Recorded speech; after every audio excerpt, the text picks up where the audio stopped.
3일 동안 평안하셨습니까? 오늘도 말씀 앞으로 나온 우리 모두에게 하나님의 말씀의 은혜가 충만하시기를 주님의 이름으로 축복합니다. 자, 오늘부터 우리가 이제 창세기 말씀을 가지고 함께 공부하게 됩니다. 성경의 제일 앞부분이고요.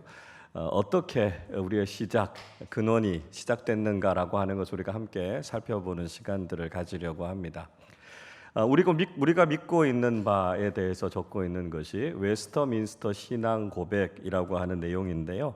웨스터민스터 신앙 고백의 제 4장 1항에 창조에 관한 이야기가 나와 있습니다. 여러분 교재에도 제가 실어드렸는데요. 아주 중요한 내용을 요약해서 정리해주고 있습니다. 우리 한 목소리로 같이 한번 그 내용을 읽어보도록 하겠습니다. 성부, 성자, 성령이 되시는 하나님은 영원하신 권능과 지혜와 선하신 영광을 나타내시기 위하여 태초에 무에서 모든 것, 즉 보이는 것이나 보이지 않는 것을 지으시기를 기뻐하셨다. 그리고 지으신 모든 것은 다 선하였다. 자, 이 내용입니다. 우리가 창조에 대해서 믿고 있는 내용이 무엇인가라고 하는 것을 아주 잘 요약해서 정리해 놓았는데요. 우리가 이 내용을 중심으로 해서 오늘 함께 말씀을 좀 살펴보려고 합니다. 창세기를 시작하면서 이 창세기는 사실 이스라엘 백성들이 모세에게 했던 질문으로 시작하고 있는 내용입니다. 우리가 성경 앞부분에 5권을 가리켜서 모세 오경 이렇게 이야기하죠. 뭐가 있죠? 창세기, 출애굽기, 레위기, 민수기, 신명기, 이것을 가리켜서 우리가 모세 오경이라고 이야기합니다. 이스라엘 백성들이 모세를 향해서 질문한 내용들을 가지고 모세가 답을 한 이야기들이 이 성경에 기록이 되어져 있습니다. 창세기의 내용은요, 우리의 시작은 도대체 무엇입니까? 라고 하는 이스라엘 백성들의 질문에 대해서 답하고 있는 내용입니다. 인간과 세상의 시작이 무엇인지, 그리고 이스라엘 민족이 누구로부터 어떻게 시작됐는가라고 하는 이야기를 이 창세기는 답하고 있어요. 출애굽기는요, 우리가 어떻게 구원을 받았습니까? 라고 하는 질문에 대한 대답입니다. 그래서 하나님께서 강한 손을 펴셔서 애굽에서부터 그들을 구원해 주셨고, 시내산에서 언약을 맺으셔서 그들을 하나님 나라 백성, 언약 백성으로 삼아 주셨다라고 하는 이야기죠. 레위기는요, 우리가 어떻게 예배해야 됩니까? 하는 질문에 대한 답으로 모세가 쓴 책입니다. 그래서 하나님 앞에 어떻게 제사를 드려야 되고 우리가 어떻게 하나님을 예배해야 될 것인가 라고 하는 답이 레위기 속에 들어있는 거죠. 민수기는요, 하나님의 백성들은 얼마나 숫자가 많습니까? 하는 질문에 대해서 2번의 인구조사한 이야기가 민수기 속에 기록이 되어져 있습니다. 그래서 하나님 나라 백성의 크기가 어느 정도 되고 하나님께서 어떤 사람들을 어떻게 택하셨는가 하는 이야기가 민수기 속에 나와 있죠. 신명기는요, 출애굽한 이후에 40년이 지났고 광야에서 출애굽 1세대들이 다 죽게 됩니다. 그리고 새로운 세대들, 출애굽 2세대들에게 다시 한번 율법을 교육해야 될 필요가 있게 된 거죠. 그래서 재교육의 차원에서 이미 1세대들에게 전해주었던 율법의 내용을 다시 한번 반복하고 있는 것이 신명기다, 이렇게 말할 수 있습니다. 자, 그 모세 오경 가운데 첫 번째, 성경 가운데 가장 첫 번째 있는 책이 바로 이 창세기라고 하는 책인데요. 창세기는 굉장히 중요한 2가지의 질문을 하고 있습니다. 첫 번째 질문은 세상과 인간은 어떻게 시작되었는가라고 하는 질문입니다. 자, 이 시작이라고 하는 건 굉장히 중요하죠. 우리는 시작을 알고 싶어 합니다. 우리 교회가 이제 올해로 32년이 됐는데요. 우리 교회 어떻게 시작했습니까? 궁금해하는 분들이 있습니다. 물론 청담동에서부터 처음 개척될 때부터 신앙생활 하셨던 교우들은 뭐 잘 알고 계시겠지만 이후에 대치동에서부터 신앙생활 하신 분들도 있으시고 분당에 오셔서부터 우리 교회를 다니신 분들도 있으셔서 우리 교회 시작은 어떻게 됩니까? 이렇게 좀 궁금해하시는 분들이 있어요. 우리가 재작년에 30주년 사진전을 하면서 우리 교회가 처음 어디에서 어떻게 시작했는가라고 하는 걸 우리가 사진을 통해서 보지 않았습니까? 저도 그때 알게 됐습니다. 청담동에서 우리 교회가 이렇게 시작이 됐구나 하는 걸 알게 됐죠. 시작을 안다라고 하는 건 굉장히 중요한 이야기죠. 그래서 그 시작을 안다라고 하는 것은 그 대상에 대해서 아주 잘 이해할 수 있는 그런 방법이 됩니다. 우리가 누군가의 시작, 무엇의 시작을 안다라고 하는 것이 그 대상에 대해서 잘 이해할 수 있는 길이 되기 때문에 시작을 안다는 건 참 중요해요. 그래서 세상이 어떻게 시작됐고 또 인간이 어떻게 시작됐는가라고 하는 것을 창세기가 이야기해주고 있기 때문에 우리는 이 창세기의 말씀을 통해서 세상을 잘 이해할 수 있고요, 또 인간을 잘 이해할 수 있다라고 하는 것이죠. 자, 또 한 가지 질문은 우리의 근원은 무엇인가라고 하는 질문입니다. 우리의 근원, 우리의 뿌리는 도대체 어디 있죠? 그걸 우리가 찾으려고 하는 거죠. 그래서 우리가 어디에서부터 출발했는가, 우리의 뿌리가 무엇인가라고 하는 것을 아는 것 역시 굉장히 중요합니다. 주로 우리가 역사를 통해서 그 뿌리를 찾아가지 않습니까? 그래서 우리의 뿌리를 찾을 수 있다라고 하는 건 굉장히 중요한 이야기입니다. 신앙에 있어서도 뿌리를 찾는다라고 하는 건 중요하죠. 우리 개신교회의 뿌리는 이전부터 오랜 뿌리들을 찾을 수 있겠지만 가장 직접적인 뿌리를 찾는다면 우리는 종교개혁을 들 수 있을 겁니다. 구교의 잘못된 교권주의와 또 비성경적인 신앙에 대해서 반대해서 종교개혁가들이 개혁의 운동을 일으키지 않았습니까? 그래서 우리 신앙, 개신교회의 신앙의 뿌리는 개혁교회의 전통에서부터 찾을 수 있습니다. 개혁교회 신앙의 아주 중요한 특징은요, 말씀 중심이라는 거죠. 성경으로부터 출발하는, 성경을 근거로 하는 신앙을 가지고 있다라고 하는 것이 우리 개혁교회 신앙의 아주 중요한 뿌리라고 할 수 있습니다. 그래서 개신교회에서 신앙생활하는 우리는 무엇보다도 성경 중심적인 신앙을 가져야 한다는 것이죠. 말씀에 뿌리를 둔 신앙을 가져야 된다는 것입니다. 그래서 우리가 그 뿌리를 잘 알면 우리가 그 전통 위에서 올바른 신앙생활을 할 수 있게 된다라고 하는 것이죠. 이 뿌리를 찾으려고 하는 것은 사실 사람들에게는 다 그런 마음들이 있는 것 같습니다. 우리가 흔히 보면 어릴 때 외국으로 입양돼 간 사람들이 있지 않습니까? 그래서 수십 년 시간이 지나면서 나중에 다 성장하고 난 이후에 다시 자신의 뿌리를 찾기 위해서 고국으로 돌아오는 사람들이 있습니다. 그들이 삶에 무슨 문제가 있어서 그런 건 아니에요. 좋은 집에 잘 입양되어져 가서 거기에서 열심히 잘 지내면서 성공적인 인생을 살아갑니다. 삶에 별로 부족한 게 없어요. 그런데 자기에게 해결되지 않는 아주 중요한 질문이 있는 거예요. 그게 뭐냐면 내 뿌리는 어딜까라고 하는 거죠. 나를 낳아주신 부모님은 어떤 분이고 나의 고국은 어떤 나라일까라고 하는 그 질문이 마음에서 떠나지 않는 거예요. 그래서 결국은 다시 고국을 찾아와서 자신의 뿌리를 찾지 않습니까? 그리고 그 뿌리를 찾고 나면 비로소 안도감을 느끼는 거죠. 왜냐하면 내가 어디에서부터 왔는가, 내 근원이 무엇인가라고 하는 것을 알게 됐기 때문에 그렇습니다. 그래서 우리 신앙의 근원이 무엇인가, 우리가 어떤 뿌리를 가지고 우리가 어떤 신앙생활을 해야 될 것인가 하는 것을 제대로 아는 것이 참 중요하고요. 성경이 우리의 근원에 대해서 무엇이라고 이야기하고 있는가 하는 것을 찾아가는 것이 참 중요하다 하는 것이죠. 우리가 이 질문에 대해서 창세기의 말씀을 함께 공부하면서 우리가 답을 찾아가 보려고 합니다. 자, 오늘 우리가 읽었던 말씀은 창조의 서막에 대한 이야기를 하고 있고요. 창조의 개요가 어떤 것인가 하는 이야기를 하고 있습니다. 자, 우리 먼저 1장 1절 말씀 한 번 더 같이 읽어보도록 하겠습니다. 태초에 하나님이 천지를 창조하시니라. 아멘. 그러니까 굉장히 짧은 말씀이에요. 그런데 이 짧은 말씀 속에 어마어마한 내용이 한 절 속에 다 담겨져 있습니다. 이 세상 모든 만물과 창조주이신 하나님과 또 그 이상 되는 많은 것들이 이 말씀 속에 담겨져 있다는 거예요. 자, 이 한 절의 말씀 속에서 우리에게 말씀해 주고 계신 것이 무엇인가?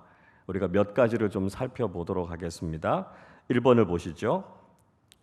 시간은 창조와 함께 시작되었다라고 하는 것입니다. 자, 이 말씀이 우리에게 들려주는 건 뭐냐면 시간의 시작이 있었다라고 하는 걸 이야기해 주고 있다는 거예요. 태초에 이렇게 시작하고 있는데요. 히브리어로 베레시트라고 하는 말, 시작에, 처음에라고 하는 뜻입니다. 그러니까 시간의 시작이 있었다는 거예요. 시간의 원점이 있었다는 거죠. 그러니까 시간이라고 하는 것이 영원한 것이 아니고요. 시간도 만들어진 것이다라고 하는 겁니다. 누가 만드셨다고요? 하나님께서 시간을 창조하신 거죠. 그러니까 시간도 하나님의 창조물이다라고 하는 것을 우리가 알게 된다는 것입니다. 그리고 하나님은요, 시간을 창조하신 분이시기 때문에 시간 너머에 계신 분, 시간을 초월해서 계신 분이 하나님이시다라고 하는 걸 알게 됩니다. 그래서 모든 만물은 다 시간 안에 있고요. 그리고 그 시간조차도 하나님께서 창조하셨고, 하나님은요, 그 시간에 구애되시는 분이 아니시라는 거죠. 그래서 하나님은 영원하신 하나님이시다, 이렇게 말씀하고 있습니다. 자, 그래서 인간은 시간 속의 존재로 살아가고 있고요. 우리가 믿는 하나님은 영원하신 하나님이시기 때문에 우리는 시간 안에서 살아가지만 동시에 영원하신 하나님을 사모하면서 살아가게 된다는 것입니다. 자, 전도자가 이거와 관련해서 아주 중요한 말씀 해주고 있는데요. 전도서 3장 11절에 보면 이렇게 말씀해요. 하나님이 모든 것을 지으시되 때를 따라 아름답게 하셨고 또 사람들에게는 영원을 사모하는 마음을 주셨느니라. 그러나 하나님이 하시는 일의 시종을 사람으로 측량할 수 없게 하셨도다. 이렇게 말씀하고 있습니다. 자, 하나님께서요, 모든 만물을, 사람을 포함한 모든 만물을 때를 따라 아름답게 하셨다, 이렇게 말씀합니다.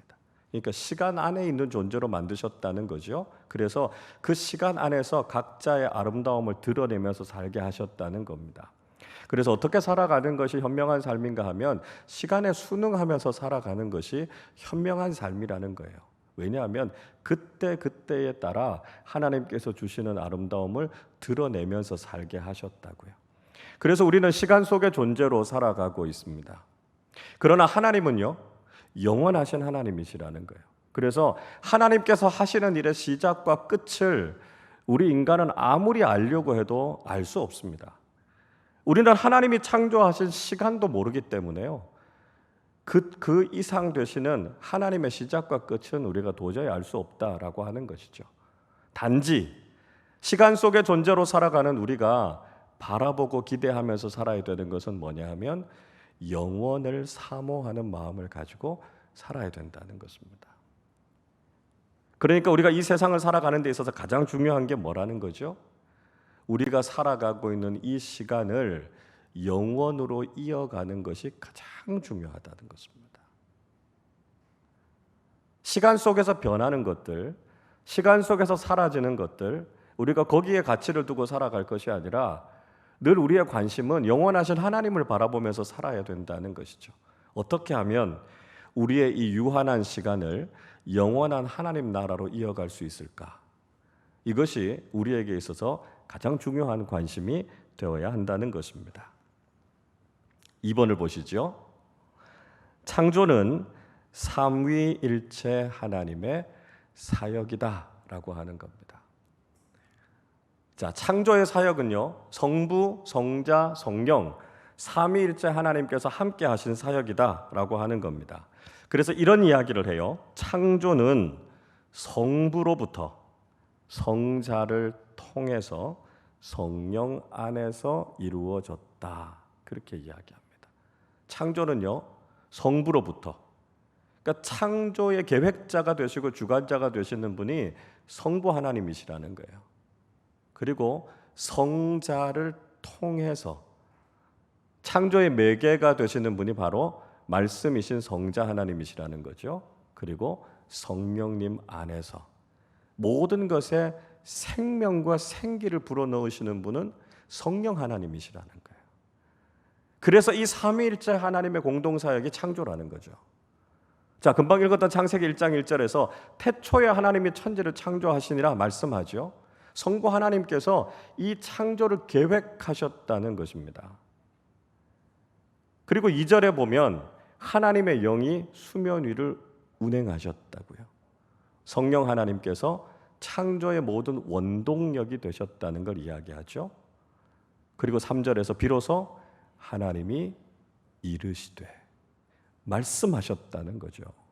말씀이신 성자 하나님을 매개로 해서 이 모든 창조가 이루어졌다는 것입니다. 그래서 창조는 삼위일체 하나님의 공동사역이다, 이렇게 이야기할 수 있다는 거죠.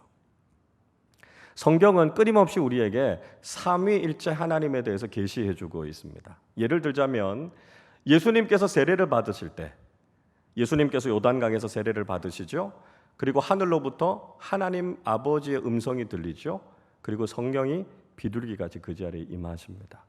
삼위일체 하나님을 보여주고 있는 거죠. 마태복음 28장에서 예수님의 지상명령이 나옵니다. 그때 주님께서 무슨 말씀하시죠? 아버지와 아들과 성령의 이름으로 세례를 베풀라 말씀하고 있죠. 삼위일체 하나님 이야기하고 있습니다. 고린도후서 13장 13절에요. 신약에 나오는 축도죠. 주 예수 그리스도의 은혜와 하나님의 사랑과 성령의 교통하심이 너희 무리에게 있을지어다. 그러니까 성경은 계속해서 삼위일체 하나님에 대해서 보여주고 있습니다. 창조의 사건도 역시 우리가 믿는 하나님은 삼위일체 하나님이시다라고 하는 것을 우리에게 분명히 보여주고 있다라고 하는 것이죠. 3번을 보시죠. 창조는 하나님의 자유로운 행동이다라고 하는 겁니다. 창조는 하나님의 자유로운 행동이요. 하나님께서 왜 창조하셨습니까? 하나님께서 뭐가 부족하셨어요? 하나님께서 무슨 필요가 있으셔서 세상을 만드셨습니까? 아니요, 그렇지 않습니다. 하나님께는 필요한 것이 없어요. 하나님께는 부족한 것이 없습니다. 하나님은 완전하신 분이시고요, 스스로 충만하신 분이시기 때문에 하나님께는 필요한 게 없습니다. 사람은 다르죠. 그래서 우리가 필요는 발명의 어머니다, 그런 이야기 하잖아요. 뭔가가 필요하니까 사람들은 그걸 만들었다는 거예요. 그러나 하나님은 그렇지 않습니다. 하나님은 그저 하나님의 자유로운 의지에 따라서 창조하신 것이지 하나님께 무엇인가가 부족해서 창조하신 게 아니다라고 하는 겁니다. 그럼 하나님의 자유로운 의지는 뭘까요? 그게 뭐냐 하면 하나님의 이 내재적인 본능, 본성이요, 외적으로 드러나 있는 필연적인 결과가 창조다, 이렇게 설명합니다. 자, 무슨 얘기냐 하면 하나님은 삼위일체 하나님 안에서 완전한 사랑을 나누시잖아요. 이게 하나님 안에서의 교제입니다. 하나님 안에서의 사랑이에요. 그런데 그 사랑이 더 커지기를 원하고 또 확대되기를 원하는 거죠. 그래서 그게 외적으로 흘러 넘치는 겁니다. 그래서 필연적으로 하나님께서 창조의 역사를 일으키셨다, 이렇게 신학자들은 설명하는 거예요. 그러니까 뭐냐 하면 하나님 안에 있는 사랑이 주체할 수 없을 정도로 커서 그것이 세상을 만들게 하셨고 온 세상으로 하나님의 사랑을 흘러가게 하셨다라고 하는 설명이라는 거죠. 그래서 하나님은 필요에 의해서 세상을 만드신 것이 아니라 하나님의 본성에 따라서 그 사랑을 더 충만하게 하시기 위해서 창조하셨다라고 하는 하나님의 자유로운 행동이다, 이렇게 설명한다는 것이죠. 4번입니다. 하나님은 무로부터 세상을 창조하셨다 하는 것입니다. 무, 아무것도 없는 것에서부터 모든 것을 다 창조하셨습니다. 창조하다라고 하는 히브리어 단어는 바라라고 하는 말인데요, 이건 아무것도 없는 것, 그러니까 어떤 것도 선재하는 물질이 없이 하나님께서 모든 것을 다 만드셨다라고 할 때 쓰는 단어가 이 바라라고 하는 단어입니다. 그리고 이 단어는 창세기에서 하나님의 행동과 관련해서만 쓰이고 그 이후로는 전혀 나타나지 않습니다. 하나님의 창조는 아무것도 없는 것에서부터 모든 것을 다 만드셨다라고 하는 것을 보여주고 있습니다. 우리가요, 이 창조 신앙을 갖게 되면 하나님께서 아무것도 없는 것에서부터 모든 것을 다 만드셨다라고 하는 것을 믿게 되면 우리는 초자연적인 것들, 하나님의 기적, 모든 것들을 다 믿음으로 받아들이게 됩니다. 세상 사람들이 왜 기적을 잘 믿지 않을까요? 왜 예수님의 부활을 잘 받아들이지 않을까요? 창조 신앙이 없어서 그래요. 하나님께서 아무것도 없는 것에서부터 모든 것을 다 만드셨다면 하나님께서 기존에 있는 것들을 가지고 좀 놀라운 일들을 일으키시는 거, 그거 어렵지 않은 일이죠. 하나님이 창조주 하나님이시다라고 하는 것을 믿는다면 하나님의 능력은 무한하시다라고 하는 것, 전능하시다라고 하는 것, 그리고 하나님께서 우리의 삶 속에 기적과 놀라운 일들을 일으키신다라고 하는 것을 우리는 믿게 된다라고 하는 것이죠. 무로부터의 창조를 믿는 이 창조신앙이 그런 차원에서 굉장히 중요한 의미가 있는 겁니다. 자, 1절의 말씀을 다시 보시면 그렇게 이야기하죠. 태초에 하나님이 천지를 창조하시니라. 하늘과 땅을 창조하셨다, 이렇게 말씀하고 있습니다. 하늘이라고 하는 것은 그냥 우리 눈에 보이는 이 자연의 하늘을 이야기하는 게 아니고요, 영적인 세계를 이야기합니다. 눈에 보이지 않는 세계, 모든 영적인 세계를 하나님께서 만드셨다는 거죠. 그래서 천상의 존재들, 천사와 영들, 모든 것들도 다 하나님께서 만드셨다라고 하는 것입니다. 땅이라고 하는 것, 우리가 살아가고 있는 이 물질 세계를 이야기하는 거죠. 우리의 눈에 보이고 만져지는 이 세계들도 하나님께서 다 만드셨다라고 하는 것입니다.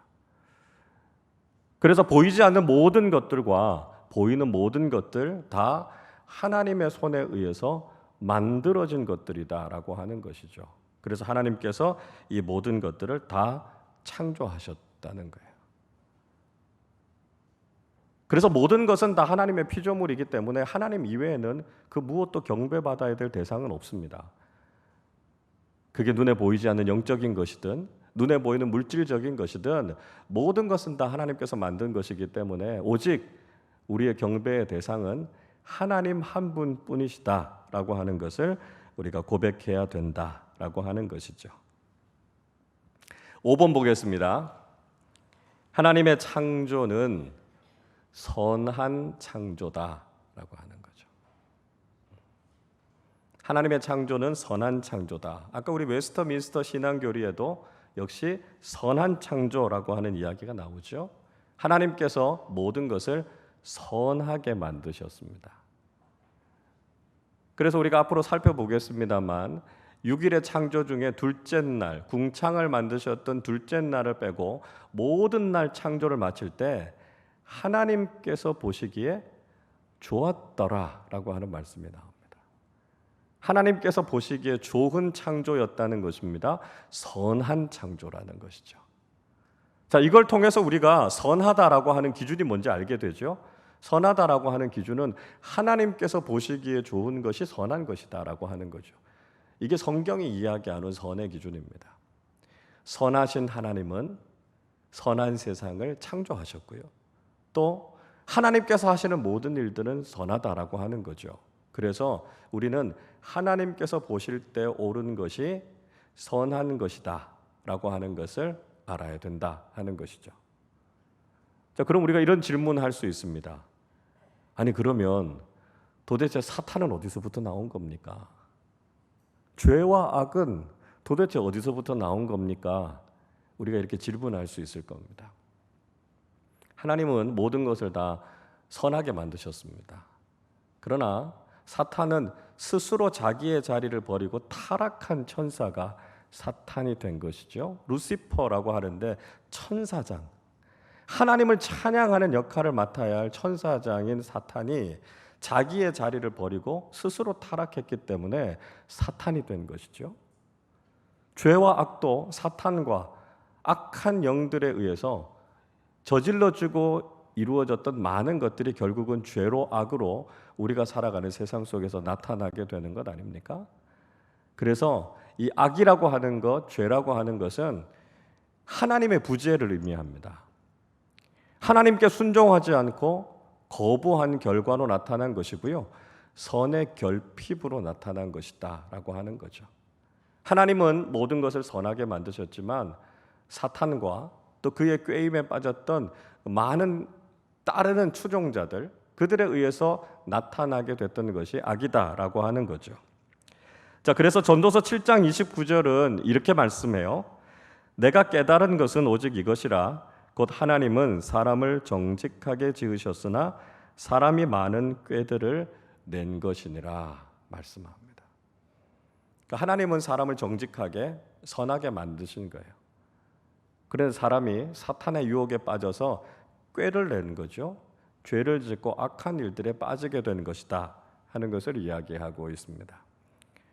그래서 우리는 하나님의 선하심을 믿고요, 하나님의 선한 창조를 믿고 하나님께서 만드신 이 세상을 하나님의 목적대로 하나님의 뜻대로 선하게 다시 일구어가는 일들을 해야 된다 하는 것을 깨닫게 된다는 것이죠. 6번입니다. 창조의 목적은 하나님의 영광이다 라고 하는 겁니다. 하나님께서 이 창조를 통해서 결국 목적하신 게 뭔가 하면 하나님께서 영광을 받으시기 위함이다 라고 하는 것이죠. 시편 19편 1절이 이렇게 말씀합니다.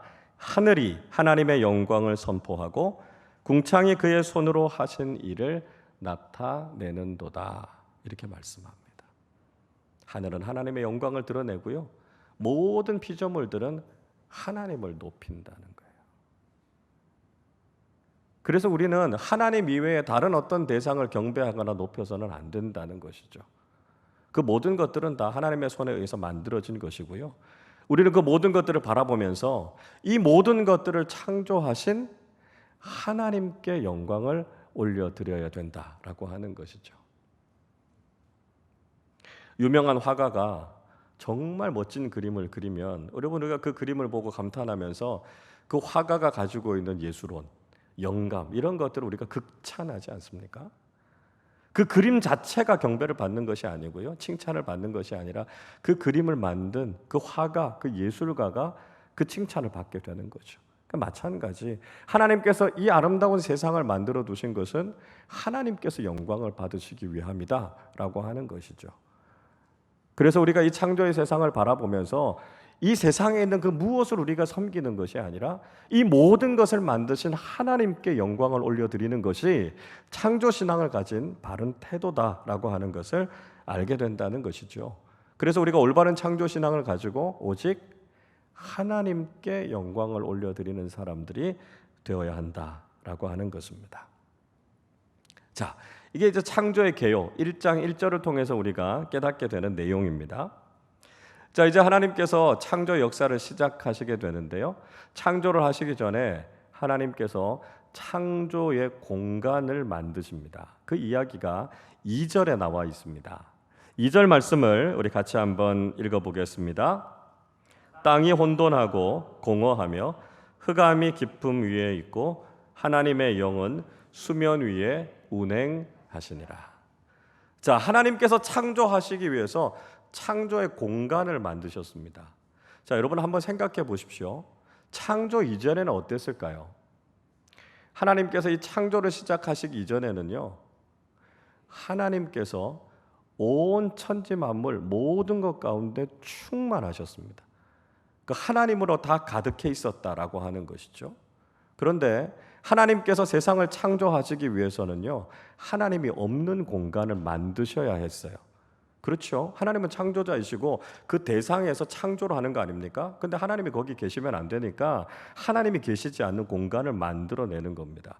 그걸 가리켜서 신학자들은 하나님의 자기 수축 이렇게 이야기합니다. 하나님의 자기 수축, 찜쯤이라고 이야기하는데요, 이게 무슨 얘기냐면 온 천지 만물 가운데 하나님이 가득하셨어요. 그런데 하나님께서 세상을 창조해야 되겠다 이렇게 결정하시고 나서 하나님께서 온 천지에 충만하신 당신 자신을 이렇게 불러들이셨다고요. 수축하셨다고요. 그래서 하나님 없는 공간을 만드신 거예요. 그게 창조의 공간을 만드신 건데 이걸 가리켜서 자기 수축이다 찜쯤이다. 신학자들이 이렇게 부른다는 것이죠. 자, 예레미야 23장 24절에 보면 이렇게 말씀해요. 여호와의 말씀이니라 사람이 내게 보이지 아니하려고 누가 자신을 은밀한 곳에 숨길 수 있겠느냐? 여호와가 말하노라 나는 천지에 충만하지 아니하냐. 하나님은 천지에 충만하신 분이라고요. 그러니까 하나님께서 자기 수축을 하지 않으시고는 창조의 공간을 만드실 수가 없는 겁니다. 그래서 하나님께서 창조하시기 위해서 온 천지에 충만하신 하나님께서 스스로 당신 자신을 위축시켜서 그 공간을 만든 거예요. 이걸 가리켜서 하나님의 찜쯤이라고 이야기한다는 거죠. 세계를 창조하신 하나님은 그의 현존을 수축시킨다. 그런 의미가 있는 겁니다. 그래서 이렇게 하나님께서 창조의 공간을 만드셨어요. 자, 창조 이전에 이 창조의 공간이 가지고 있는 특징 세 가지가 있다고 이야기하죠.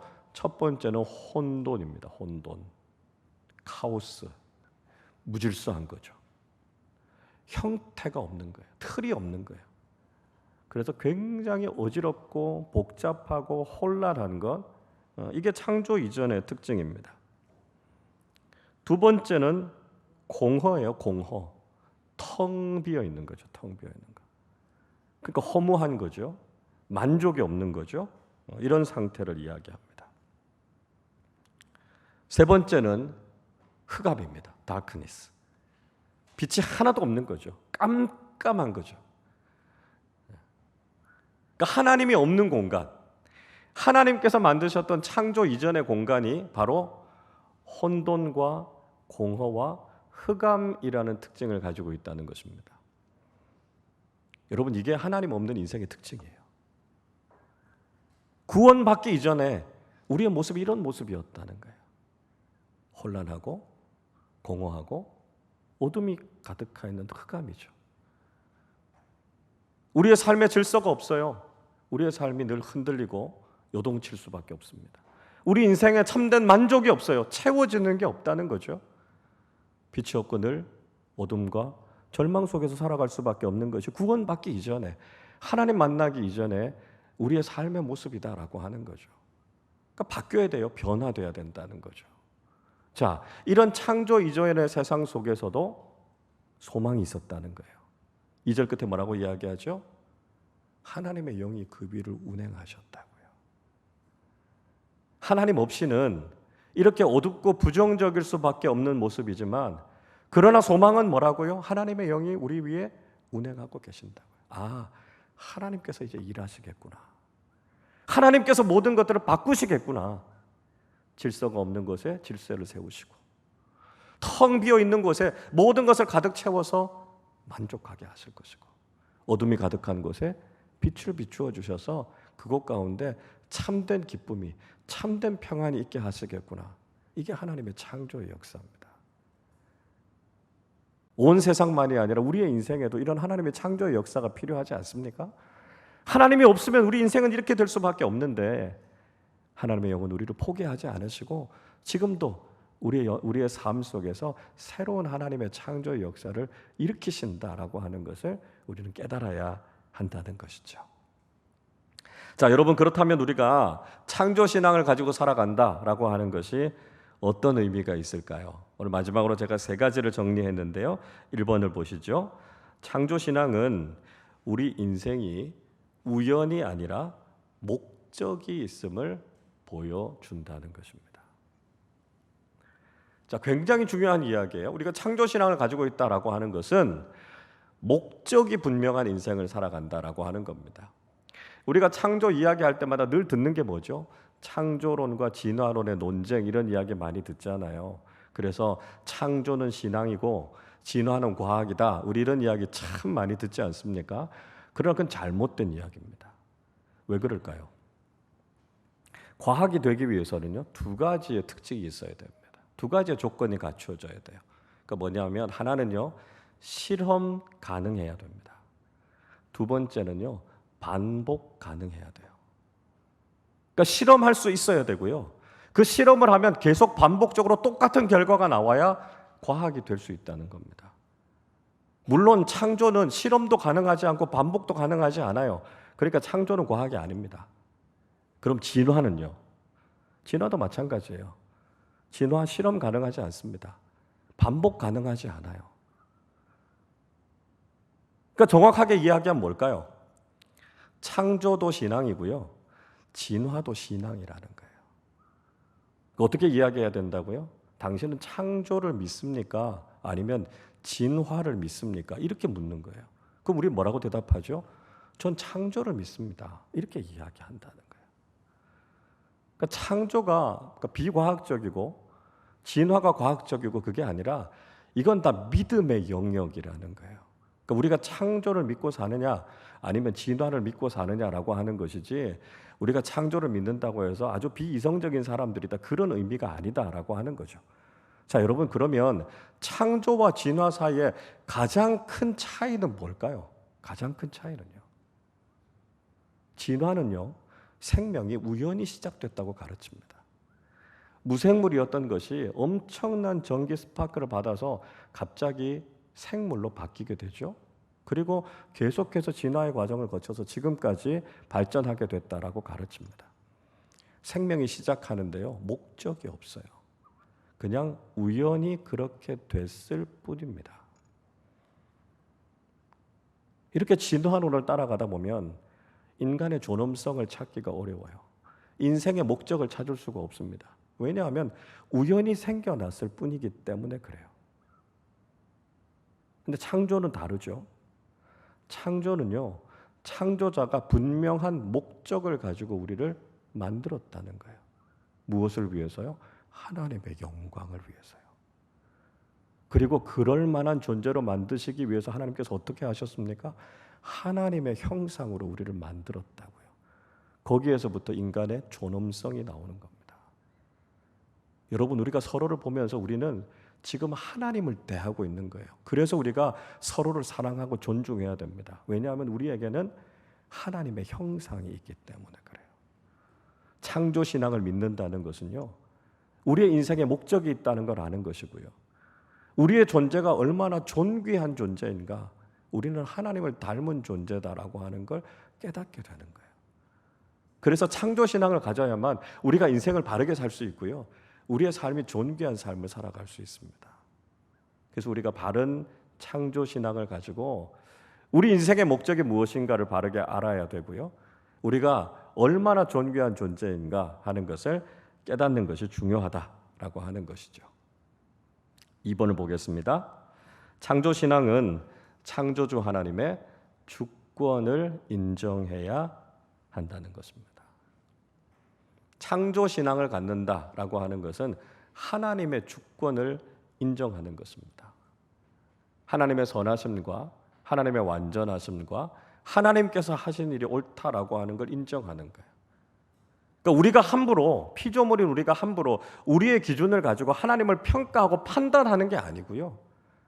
하나님께서 하신 일을 우리가 인정하고 그걸 찬양하고 높여드리는 것, 그게 우리가 해야 될 몫이다라고 하는 것이죠. 예레미야 선지자가 예레미야 18장에서 토기장이 비유에 대한 이야기를 하지 않습니까? 예레미야 18장 6절 이렇게 말씀하지요. 여호와의 말씀이니라 이스라엘 족속아 이 토기장이가 하는 것 같이 내가 능히 너희에게 행하지 못하겠느냐? 이스라엘 족속아 지늘기 토기장이의 손에 있음 같이 너희가 내 손에 있느니라 말씀하고 있습니다. 하나님은 토기장이시고요. 우리는 지늘기라는 거예요. 그래서 토기장이가 자기의 뜻대로 그릇을 빚어가는 것처럼 하나님께서는 당신의 뜻대로 우리를 그렇게 빚어가신다는 거예요. 우리가 할 건요, 하나님을 향해서 불평하거나 하나님이 잘못됐다고 판단하거나 그렇게 하는 것이 아니라 모든 것이 하나님의 손 안에 있다는 하나님의 주권을 인정하면서 살아야 된다라고 하는 것이죠. 그게 창조신앙을 가지고 살아간다라고 하는 의미라는 거죠. 여러분, 선악과도 마찬가지 아닙니까? 하나님께서 왜 에덴 동산에 선악과를 두셔가지고 우리를 그렇게 타락하게 만들었습니까? 우리 이렇게 이야기합니다. 아니에요. 선악과는 특별한 어떤 열매를 금하신 것이 아니고요.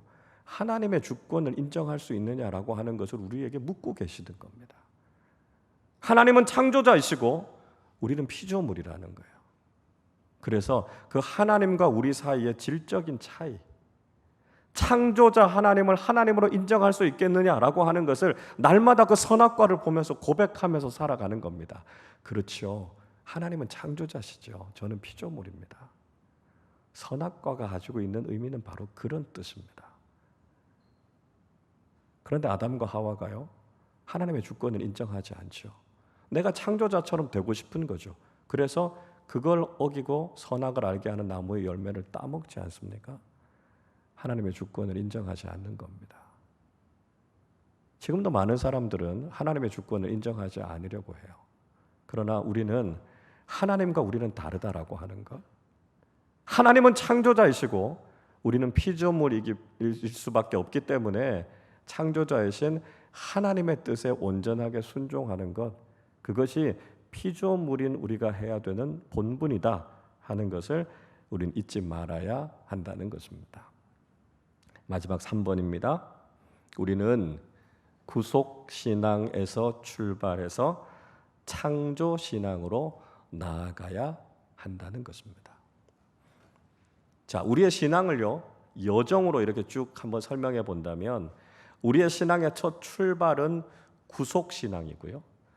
우리가 궁극적으로 나아가야 될 목적은 창조신앙이라는 거예요. 자, 무슨 이야기냐 하면 구속신앙이라고 하는 것은 예수 그리스도가 나의 죄를 사해 주셨고 그래서 예수님만이 나의 구원자이시고 주님이시다라고 하는 고백이 구속신앙입니다.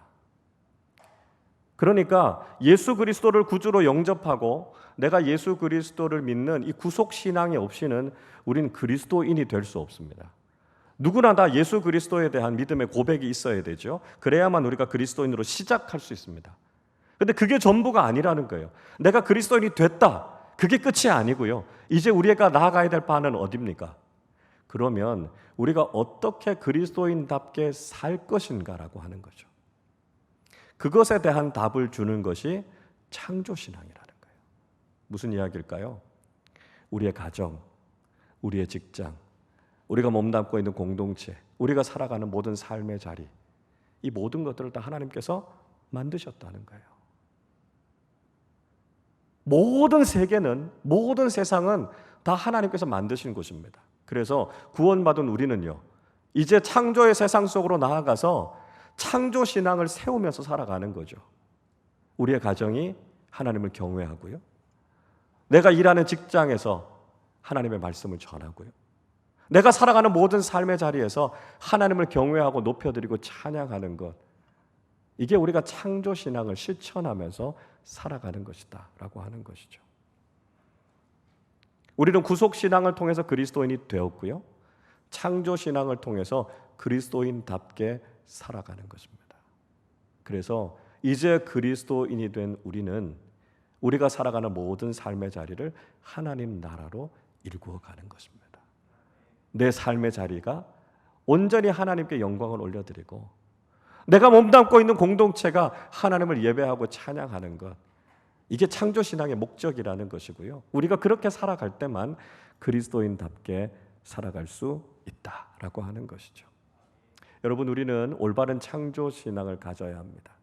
우리의 출발과 또 온 세상의 시작이 어떠한가라고 하는 것을 깨닫고 이 모든 것, 하나님께서 창조하신 모든 것의 목적이 하나님께 영광을 돌리기 위함이다라고 하는 것을 잊지 말아야 된다는 것이죠. 예수 그리스도의 구속의 은혜로 그리스도인이 된 우리가 일생을 살아가는 동안 올바른 창조신앙을 가지고 우리 자신뿐만 아니라 우리가 몸담고 있는 모든 삶의 자리들 속에서 하나님께만 영광을 올려드리는 참된 창조신앙 가지고 살아가는 우리 모두가 되시기를 주님의 이름으로 축원합니다.